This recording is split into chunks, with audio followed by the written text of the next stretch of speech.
Good morning, everyone. This is Ron. It's Sunday morning, a little after 11 a.m. Uh, let's start with questions. Let's see if we have any questions. On yesterday, we were looking at a portion of Luke where Jesus was talking to his disciples about, I think some examples we were looking at were he talked to them about the Son of Man has nowhere to lay his head, foxes have holes, and birds have their nests, and we were going into that, looking at uh, tying that into where we are today, what that means, and seeing ourselves, uh, seeing where we are today in the earth, and what some of the things that are taking place, the spirituality there, as far as man is concerned, and who we are, and that obligation, really. So we kind of looked at that as in reference to our meditations and prayers, and staying focused as to where we are, and seeing and trusting that we're on the right track. So, uh, and I'm sure I'm missing some of the detail, of course, but any questions or comments on any of that? Anything we talked about yesterday, or anything that may have come to you in the meantime that you'd like to discuss?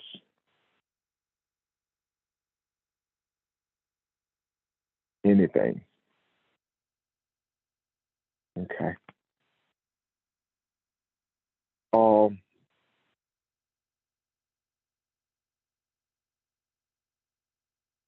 Today, let's look at something. I was asking, and we are talking about the scripture in chapter 8 of Acts. And in this scripture, uh, I had some questions. Some of my questions were uh, the Ethiopian eunuch. What was the significance of that, and what is really taking place here? What is that saying in relationship to us? And our pastor went on and to explain it to me, uh, and some very interesting scripture here. Uh, so I'm gonna ask him to try to. I don't know where he wants to start because there's so much in here. Uh, but start where he wishes. And you guys have any questions? Again, Acts chapter 8, and the scripture that I was interested in started at verse 25, but I'm sure he'll start where he thinks kind of ties everything together. And let's look at this.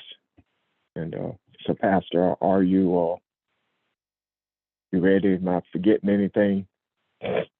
Um, Okay. I guess I am. I don't know. We'll see. Okay. Story in that was the of a eunuch. That's the first thing that I noticed. The status of the eunuch is that the eunuch plays a very important role in the upper echelons of power in the kingdom that they represent. This particular eunuch was the financial counsel / manager for the kingdom that he represented. Uh, First of all, let's establish what Ethiopia means.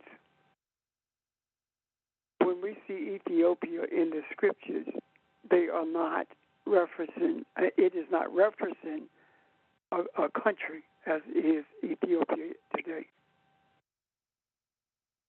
Ethiopia is the word that was used to describe anyone who was black, anyone who was African.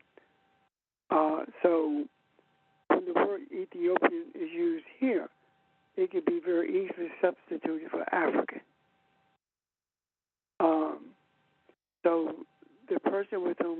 Philip had come in contact was an African African administrator for Candace.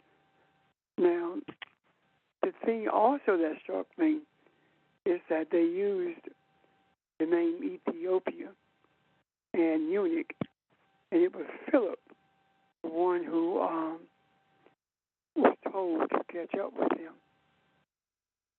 Philip comes from the Greek word philos, and I have not had opportunity, didn't even think about it really, to look up the word Philip in the Aramaic. And if someone has access to that, I would be most appreciative if you would do that. What is the importance of Philip catching up with the Ethiopian eunuch while he was en route back to his country? Why is it that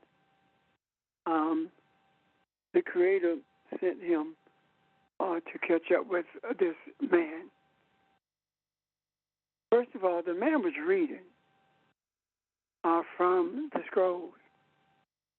And when Philip caught up with him, Philip asked him if he understood what he was reading. And he said he could not understand unless he had someone teach him.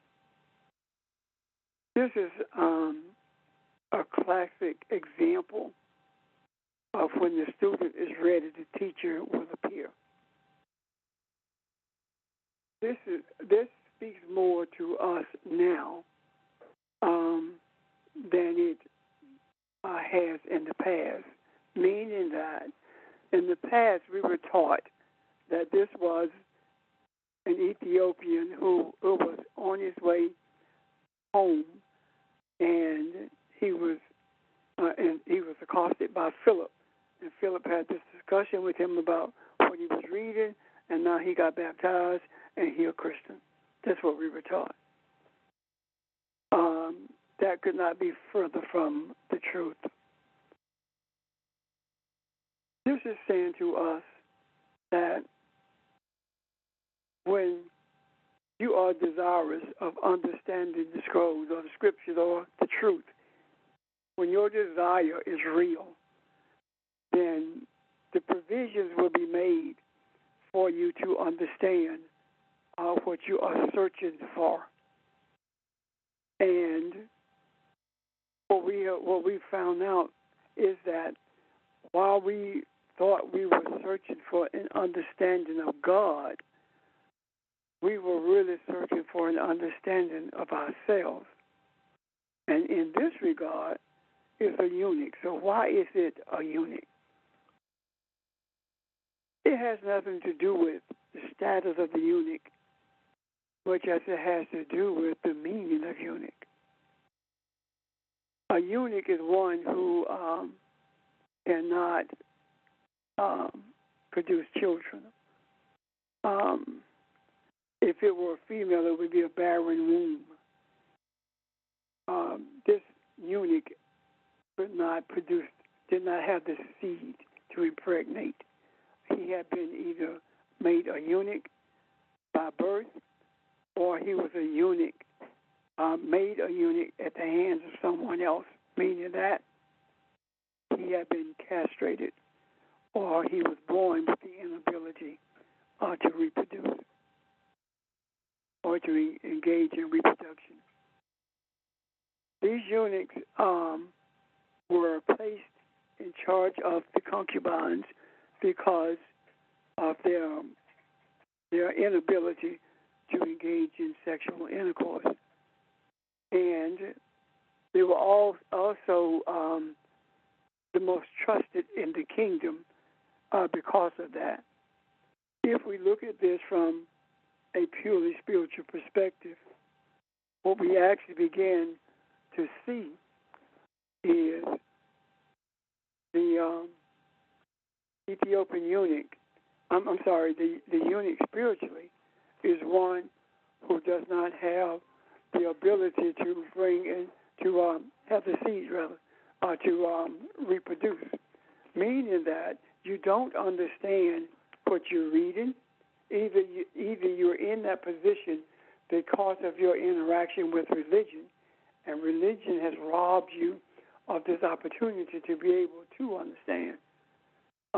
The other is that you were born a eunuch, meaning that you were born in an environment where there is no affinity or no desire to understand anything spiritual at all. So here we are looking at this, and how does it relate to us today? Where every one of us who are on this journey for truth, the way I'm seeing it is that we were made eunuchs. And we were made eunuchs by a group of people who had no affinity for understanding spirituality in the first place.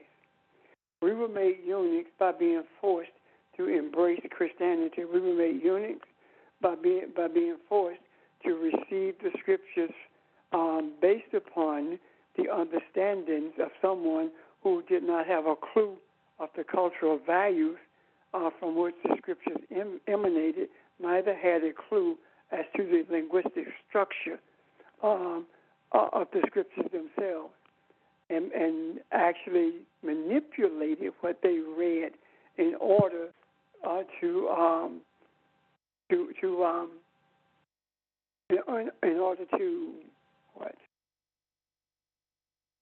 enslave or the minds of others, and to minimize or demonize the spiritual desires or essence of those who were being enslaved. So today what we are doing is making every effort to bring this to a screeching halt by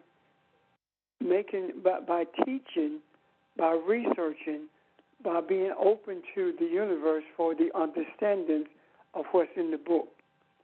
This idea of Philip catching up with him speaks to the extent that the Creator will go in order to make sure that you are able to engage a teacher when you are ready, truly, sincerely ready to understand what the scriptures are saying and what they mean to humanity. And it is no coincidence that the scriptures were written originally in a language that is always progressive, always moving forward, always seeking the best around it, and always making every effort to remain one with its surroundings, meaning the community itself as well as the community of nature. So becoming a eunuch robs you of all of this. It takes the connectivity that we have with nature.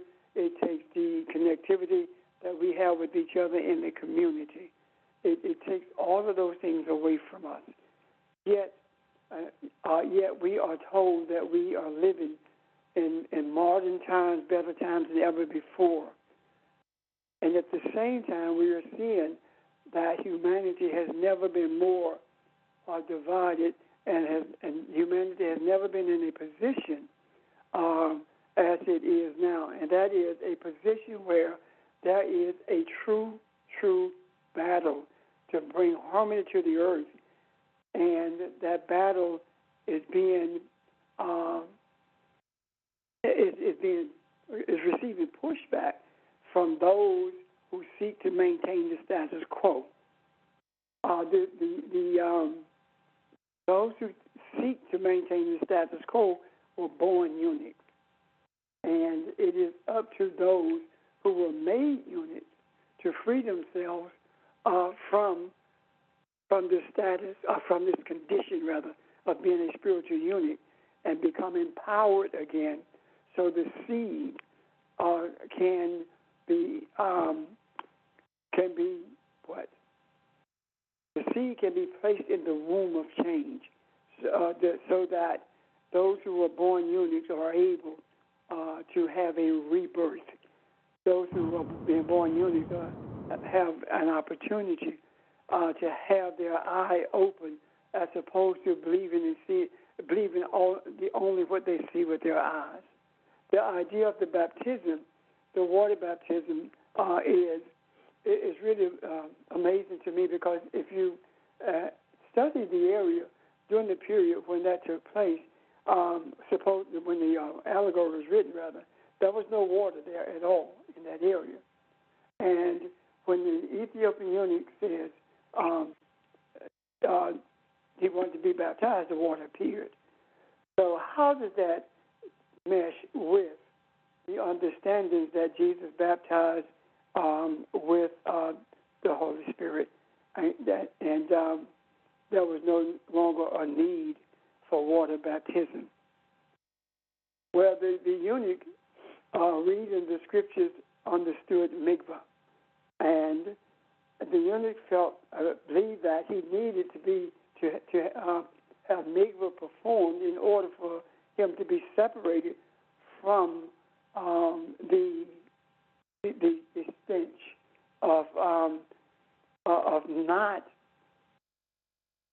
stench of uncleanliness. And uncleanliness has nothing to do with bathing or language in terms of profanity. It has everything to do with being spiritually profane.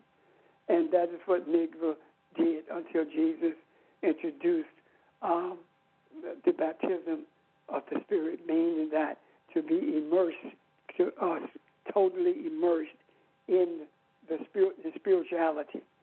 And the eunuch didn't understand that. Philip took him where he was, at the place where he was, and baptized him in the water.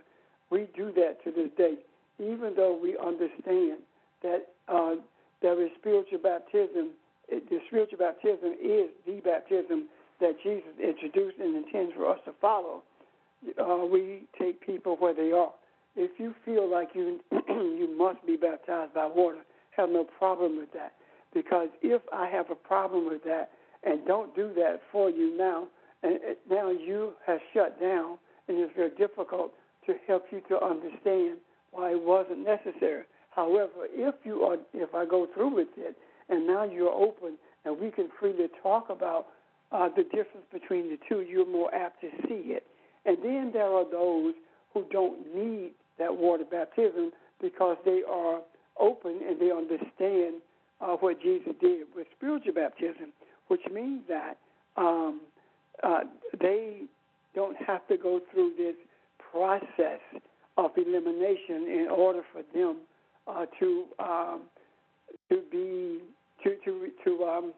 be in a position to bring others to produce seed, rather, for the others to be brought into this place of our understanding. Any questions or comments, or is this clear? Please help me with this. That's what I'm seeing. That's what I saw anyway. Right. Reb, good morning, everyone. Reb, could you enlighten me more of the eunuch? Because if the eunuch was castrated, and I don't know if that's to be looked at metaphorically, yet I do know in some parts of our history, the eunuch did have a position of authority. And some eunuchs were servants or bodyguards for the queen or the king's queen or the female rulership. So help me understand that if he was born a eunuch who yet to be castrated, help me understand that part if you don't mind.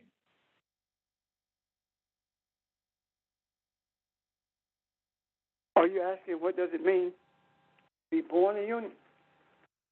Well, why would someone just castrate the individual to make him a eunuch? I understand that to take away a desire, yet that's kind of cruel and unusual punishment. That's how I look at it.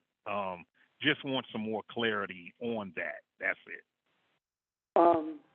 That the eunuch was castrated because he was put in charge of the harem. The females who belonged to the king, and he was castrated so that he would not have a temptation to have intercourse with them. But being born a eunuch simply means that you were born with the inability to produce sperm.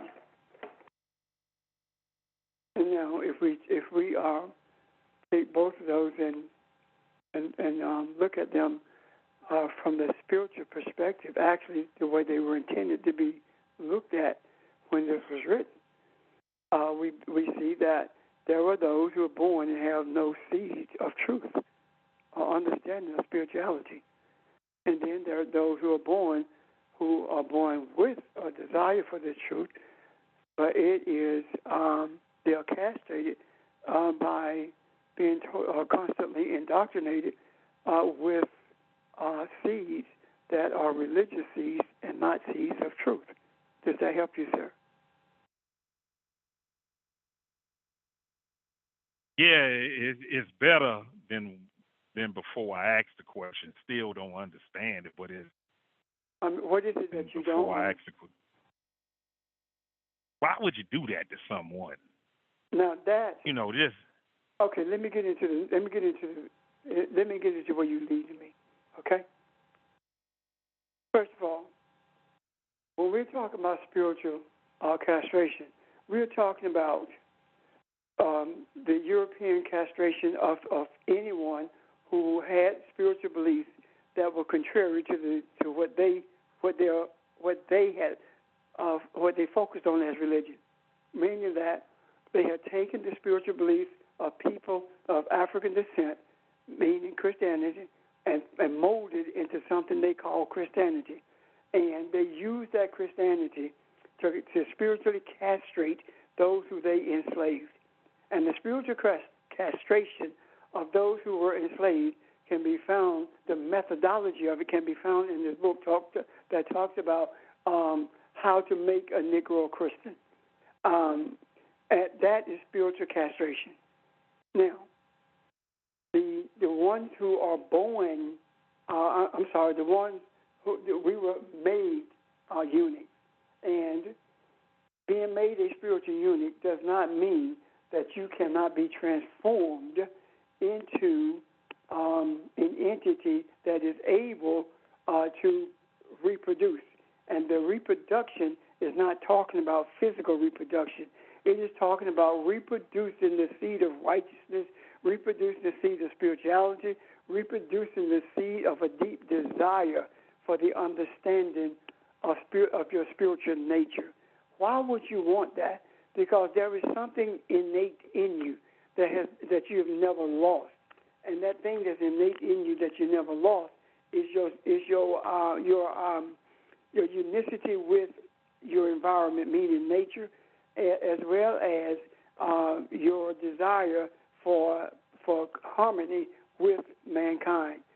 That is seen very clearly in the way that we were told that everything we believed in was demonic, that any God that we trusted was demonic. To call ourselves a God is a blasphemy. To believe that we can speak to nature, nature speaks to us, is superstition, and is guided by demonic spirits. That's spiritual castration. Now, the regeneration of the seed comes when you realize that something is just not right about this, because if it was so wrong, why is it so pressing on me? And one of the major things about this attempt to totally castrate is I don't understand how you can forgive so quickly when something so tragic happens to you. How is it that you can do that? It's because that seed is still there. And because that seed is still there, the castration that was attempted was not complete. And now you have opportunity to regenerate that seed. And the regeneration of that seed of forgiveness brings you to a place of loving kindness. And that loving kindness brings you to a place where you desire to embrace everything and everyone in a righteous way. That the regeneration of that seed shows you that this is not about a black man and a white man. This is about concepts. This is about the concept of righteousness being accosted by the concept of unrighteousness, greed, etc.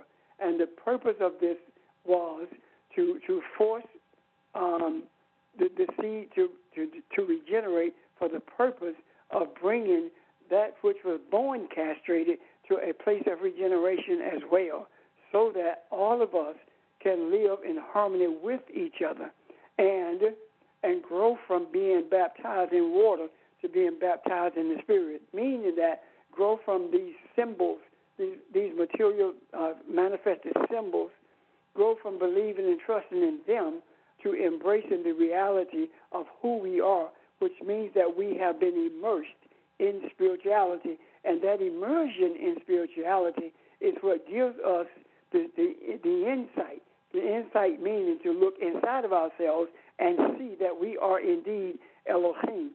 And if we are Elohim, those who are telling us that it's blasphemous for us to say that, to us to believe that, are the ones who don't realize who they are. And it is imperative that we take what we understand, expand our desire for that understanding, and bring those who are outside of the parameter of understanding into the place of understanding, so that all of us can be one. We are these concepts of superstition, the denial of the divinity of the human. All of these things are substances to be used in order for us to become as Elohim totally is, and that is Creator. We cannot be the effective as we were created to be until we realize and embrace the reality that we are creators. We are not co-creators. We are creators. And in order to be a creator and bring harmony, we must create an environment where everyone is just as forgiven as we are, which means that we are creating an environment where we are creating the attitudes of those who don't forgive. We're creating them in the image and our image and likeness as we were created in the image and likeness of Elohim. Does that help you? Yeah, I'm up to speed now. Not all the way, Red, but I'm up to speed with what you're saying. Thank you. Okay. Thank you. I have a question. This is Audrey. Good morning. I kind of see where George is coming from in terms of the fact that something about this doesn't sit well with me, and I'm not sure what it is. Because if this man was of African descent, and especially Ethiopian, he would have had a heritage or something of having known something of Solomon's reign, right? And Queen Sheba and all that. So the fact that he needed Philip to tell him whatever. I guess my question is, are you saying that he was spiritually castrated because he had lived among these people for so long that he sort of subconsciously forgotten who he was and where he came from and what people he was from, so that he just needed a reminder?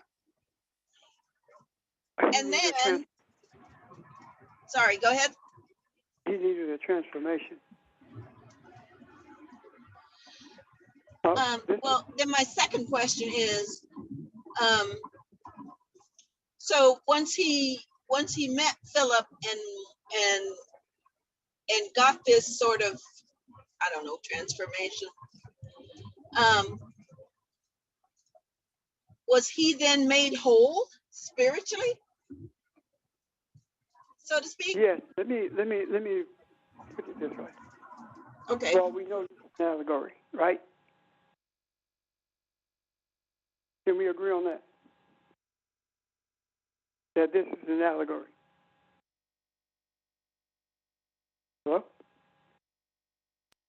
Yes. Okay. Ron is traveling from Aiken to Spartanburg. Ron has been spiritually castrated by religion. He picks up a Bible and begins to read. He starts searching from place to place, trying to understand it. And then Ron's desire to understand deepens. He doesn't realize that he has been castrated by religion. He realizes that it has to be more. So when it deepens, he ends up in the presence of a teacher, being led there by someone who knew those teachers. But at the same time that happened, I'm sorry, Pastor. Could you move a little closer to your mic? the phone is at my mouth. Thank Maybe I you. need to talk a little bit Oh, louder. sorry. Can you hear me clear now? Audrey? Can you hear me better? I hear you, but not well. I don't understand because I'm right at the phone. It's right at my mouth. I'll just try to talk a little louder, okay? There you will. Okay. Huh? I can hear you Okay. fine. Yeah, you're Okay, fine. good. You're fine. My Okay. mom is in the car. Oh, okay. And so Ron searches for this, and Ron is sent to Great New Faith. And at the same time that Ron is sent to Great New Faith, I get a call that I told Lamar that from Terry that he needs to contact you because he's searching to understand the scriptures. Ron is still spiritually castrated and doesn't realize it. When Ron gets to Great New Faith, he has been guided there by someone other than Terry. So when Ron comes, I don't know that he is Lamar. All I know is that he shows up, and one day in conversation, I find out he's from Aiken, and I tell him about Terry, and both of these things happened at the same time. So what am I saying? When Ron was ready to understand, when Ron's desire deepened to the point where he was never going to give up until he found out what that more looked like, the teacher appeared. When the teacher appeared, Ron began to ask questions that challenged the teacher. He did not get pushback. He got answers, or he got, I don't know. So, at that point, Ron was being transformed from a spiritual eunuch to a spiritual being with the capabilities of sowing the seed of truth. Prior to that, Ron was a eunuch because he had been indoctrinated with a doctrine that told him he did not have the seeds that were necessary to transform others into who they were created to be. And the indoctrination came from a group of people who had no understanding whatsoever of the scriptures and used them for their financial gain and for their brutality, and to make them feel superior to everyone. This has nothing to do with the physical castration. Everything's spiritual. Therefore, the allegory is talking about when we find ourselves in a place of spiritual castration and we're crying out for more. There has to be a greater understanding of this. This doesn't make sense. That's the cry of the eunuch in search of the seed. And when that transformation takes place, now Audrey is no longer a eunuch. James is no longer a eunuch, because all of us are masculine and feminine in terms of our spiritual makeup. And this was used in this manner in order to give a deep expression of how important it is to understand the seed, to be a recipient of the seed. I was given a little trinket that says that teachers sow seeds that last forever, that grow forever. The eunuch was given a seed that will grow forever, and once that immersion took place, it was no longer a eunuch, a spiritual eunuch. It was a spiritual being that was capable of bringing into existence the loving kindness, mercy, etc., all of those things that are indicative of the character of Elohim. Does that make sense, or does that help, Audrey? Well, yes, it makes sense. But I think in my mind, I'm thinking as opposed given a seed, but also given the Shekinah, that was the feminine side of what he needed to cause that transformation. Okay, well, see, he already had that. Do you see what I'm saying? He had that. The femininity, the womb was there. All Philip did was put the seed in the womb. Okay. All right. Okay. Does that help? Yes. Questions, comments?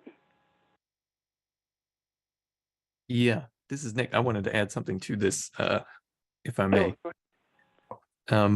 So I don't know if anyone on the phone or everyone on the phone is familiar with the story that comes out of Egypt of Osiris.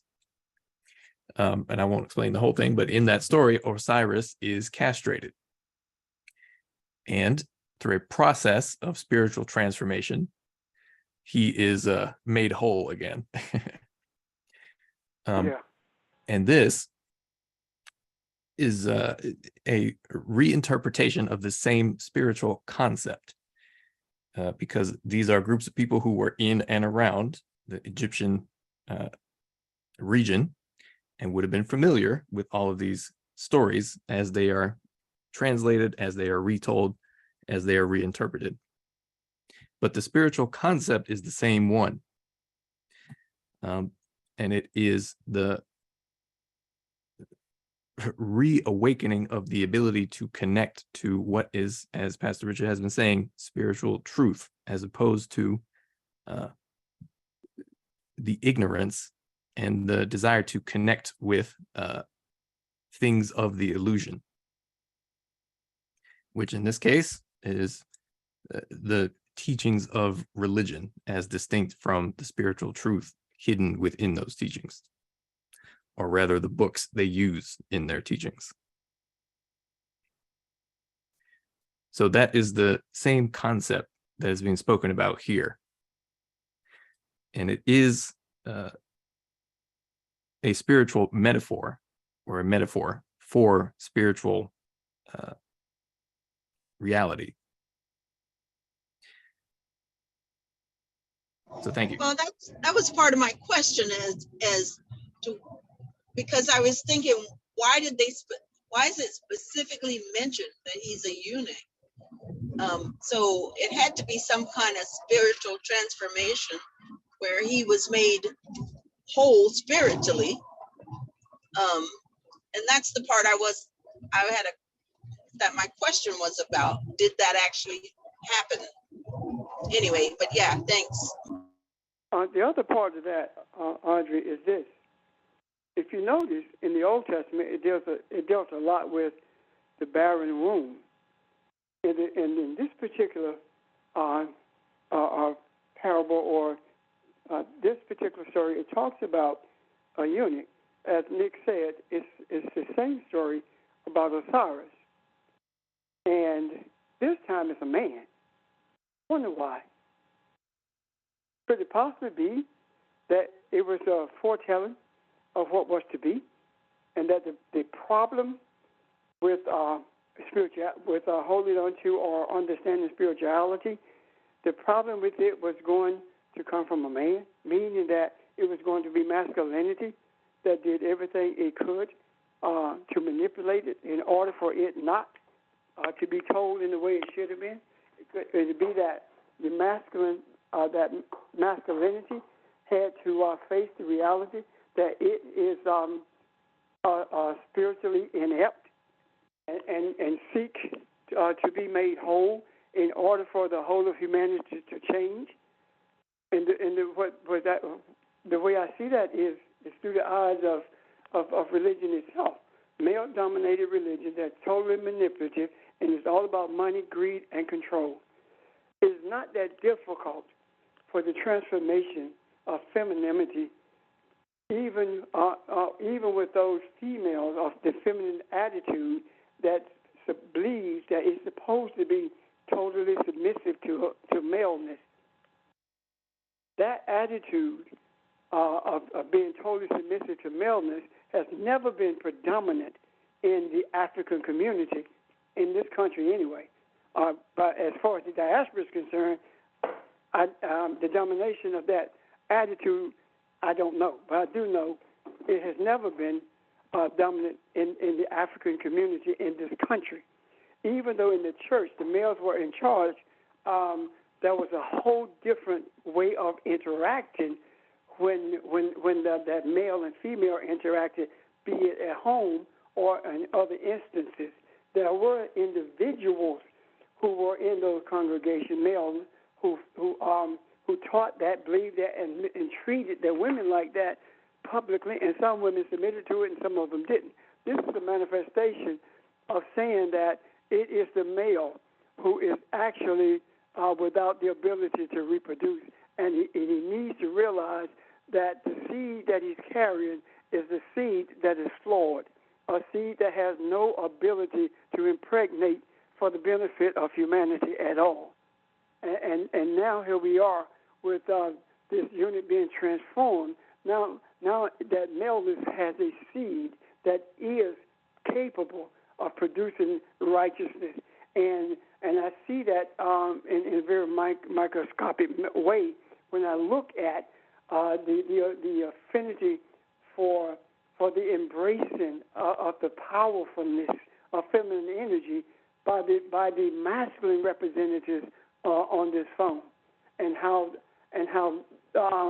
the maleness of those who are following or desiring to follow the pathway of truth are very, very understanding of the source of the problematic issues that we have in understanding truth emanates with the male and is perpetuated primarily by males as well. Does that make sense?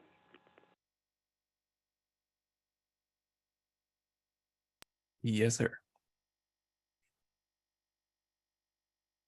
Thank you. And that is why, It makes if I could add on to well- that, in the story of Osiris, if you've not heard that, it is the female who sort of redirects the male energy back towards spirituality, and effectively heals his castrated state. Thank you. The tragedy is when you have a seed, a male spiritually that cannot reproduce, and a barren female energy. So that it just implies the more significance of balance being what's needed. Not only must there be a seed, but there must be the right environment to sustain and nurture the seed. And so, even when there's a spiritual seed, it has to be implanted into a womb that's not barren or that rejects it, in a sense. Right. You know, I see something else also, another way of looking at this baptismal thing. Philip being, the eunuch being placed back into the womb. The baptism thing.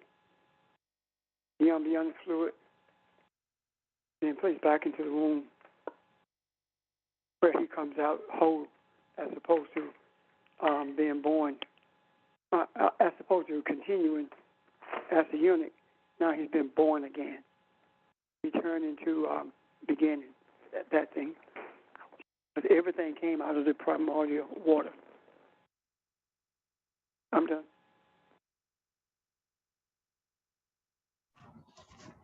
But the fact that he was African, all of that stuff was in him already, yes? And he had just been in this other society too long? Yes. Okay. Yeah, this is Nick. If I could add to that, every single book that we read in the Bible was written long after the what you might call spiritual dominance of the African continent. So all of these stories are reinterpreted through the lens of the basically more European peoples who are attempting to understand what came before them. So the presence of an African who was a eunuch, that African had already been chewed up and spit out by the interaction with non-African people. That African had already been in a phase of spiritual decline, which is what allowed for the sort of Europeans essentially to be to rise to their position of dominance.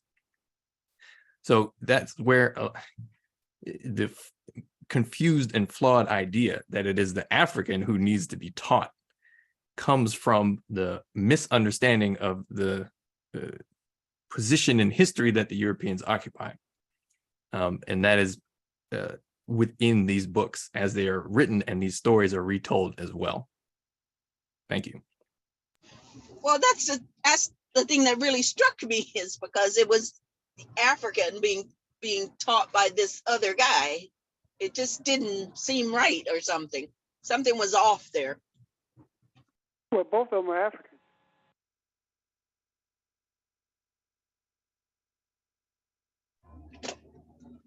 Well, it may be true, but one who's been, but Philip being exposed to Hellenistic views or Roman views or whatever.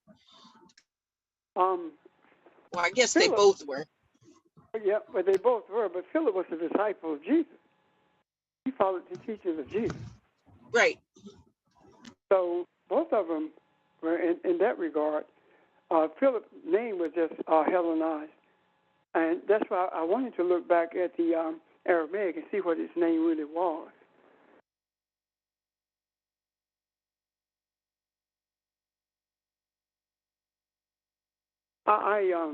There was a quote.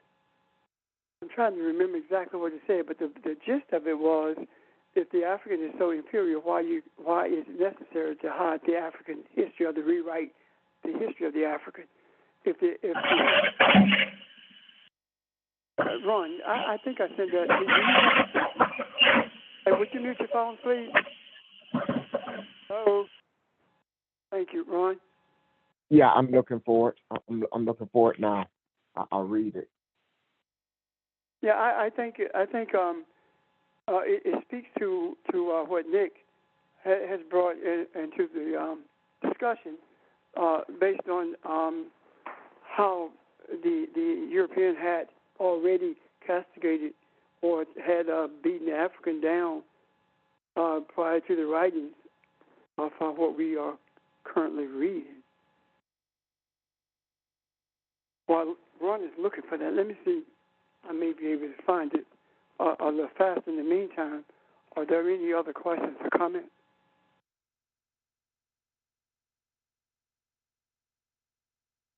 I guess the part of it that really struck me, because when George was talking about how cruel that was, wherever there have been slaves, there have been castrations. The closer you moved to the women in the of the enslaver, the more dangerous you were. So those kind of things happen. But to look at the dehumanizing part of it, you sort of move to a place where you're neither male nor female. You take away that part of the humanity of what you were designed to be, and I did not look it up. I was just concerned about the mental portion of that, or what that does to a person, what it's designed to do to a person. So when you look at it from a literal or a practical perspective, how depressing that has to see yourself as that. And that was purposely done in order to keep other men in line, because the castration took place in front of the whole community of enslaved people on that particular plantation. The quote is, if Africans and their diaspora were truly inferior, it would be unnecessary to rewrite their history, obfuscate their accomplishment, and work for 400 years to limit their futures. A guy named Dr. Douglas Shipley, that's a quote from him. And I think that the first part especially, if Africans and their diaspora were truly inferior, it would be unnecessary to rewrite their history. I think that in itself speaks volumes to what Nick brought to the conversation, the discussion about how we have been browbeaten prior to these writings, or during the period of those writings. I'm done.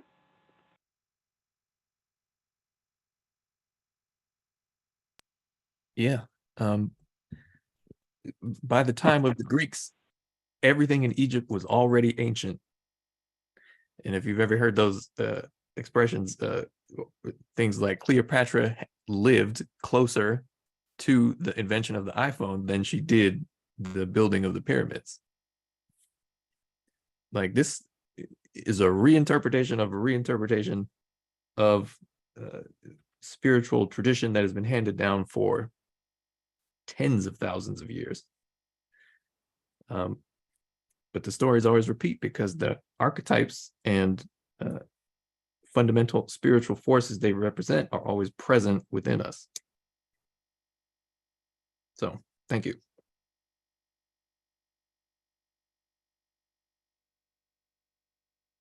Thank you. And I think this gives us a much clearer understanding of this encounter that Ron read from Acts.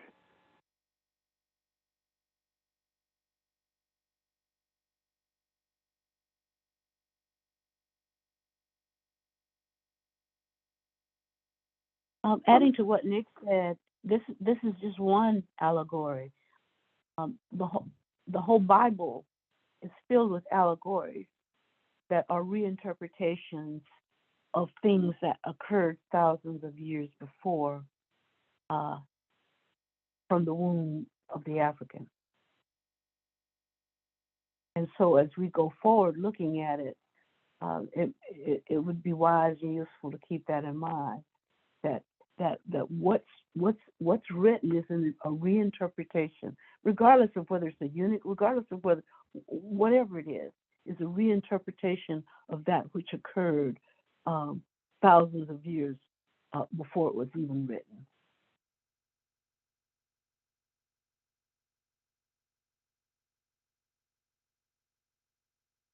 I agree.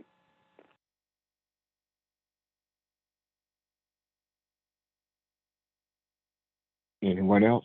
Questions, comments? Well, Reb or anyone, wasn't the Creator upset at Ethiopia where he kind of punished them a little bit somewhere in the Bible? Familiar with it, Reb or anyone? Before we go into that, someone respond to that, please understand that Ethiopia in the Bible is not talking about where Haile Selassie was. Ethiopia in the Bible is speaking of people of African descent, period. That was the Greek word for that is African. Whether you were from Central Africa, it didn't matter. You were an Ethiopian according to the Europeans in the Hellenistic society. So it's not a country that we're talking about. It's a people we're talking about when we're speaking of the scriptures and Ethiopia. Thank you. Now, repeat your question, George, please.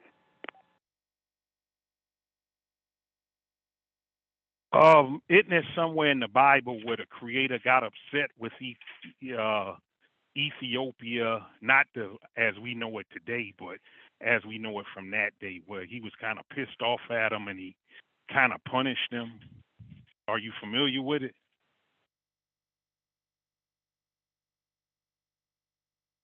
God got upset with us a whole lot of times, according to the allegories in the scriptures. God got upset with the Ethiopians at Mount Sinai when Moses was on the mountain and they made the golden calf. God was upset with the Ethiopians then.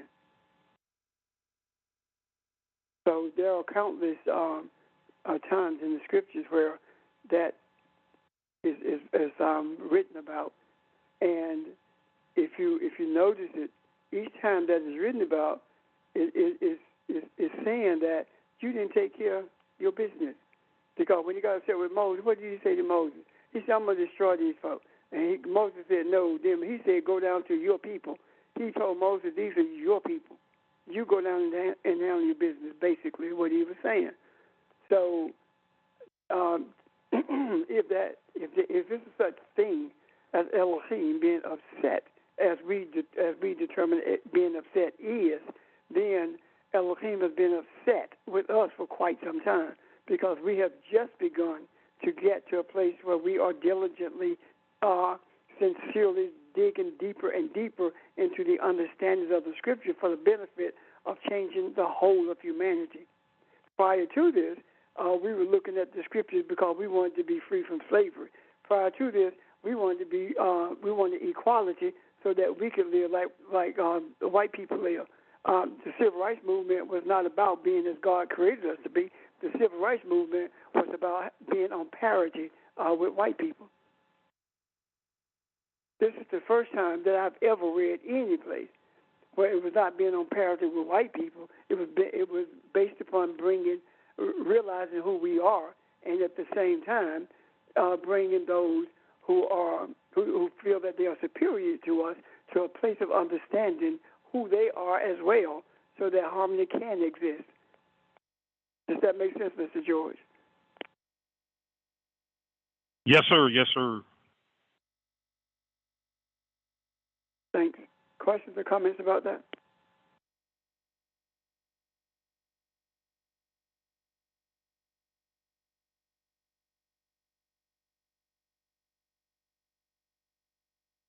Okay. Questions or comments about anything? Good discussion. Well, this is Angela. I just had thought a question, but from what we discussed, is that the reason that the African was given the Bible, but to teach strictly from what was given to them, so that would take away the spiritual enlightenment that they had within, and it's still going on today and through the mail. It's just the thought I had.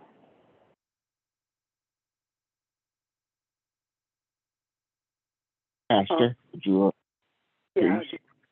See, first of all, what the books the scrolls that we call the Bible was in existence long before our enslavement. When we talk about the African being given the Bible, the African was given a set of books that was chosen by European Catholics for the benefit of European Catholics, which grew to be for the benefit of Europeans, period. So it is not them giving us the Bible. We already had it.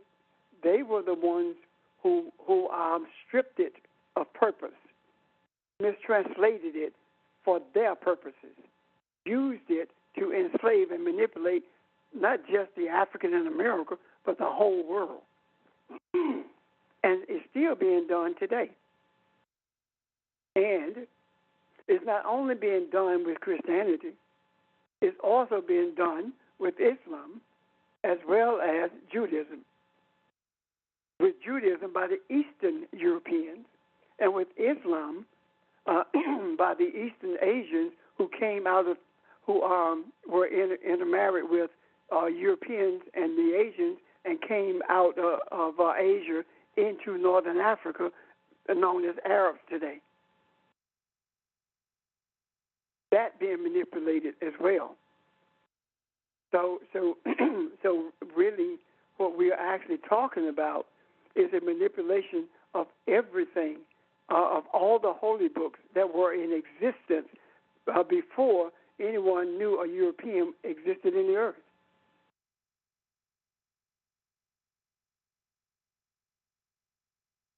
Just to answer your question there, and Yes, it does. Thank you. you're welcome.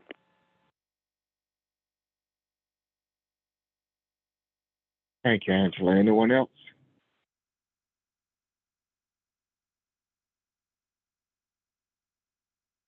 Okay. Great discussion, y'all. Seems like a good place then to take a pause. So if there aren't any other questions or comments, thank you, everyone. Thank you for the explanations and Pastor and answering the questions. Thank you for the questions and look forward to seeing you tomorrow. Hope you enjoy the rest of your day. Thank you, everyone. Thank you. Thank you. Bye-bye. Happy Mother's Day. Happy Mother's Day, everybody. everyone. Thank you. Happy Mother's Thank you. Happy Mother's Day to all the mothers. Mother's Day. Happy Mother's Day.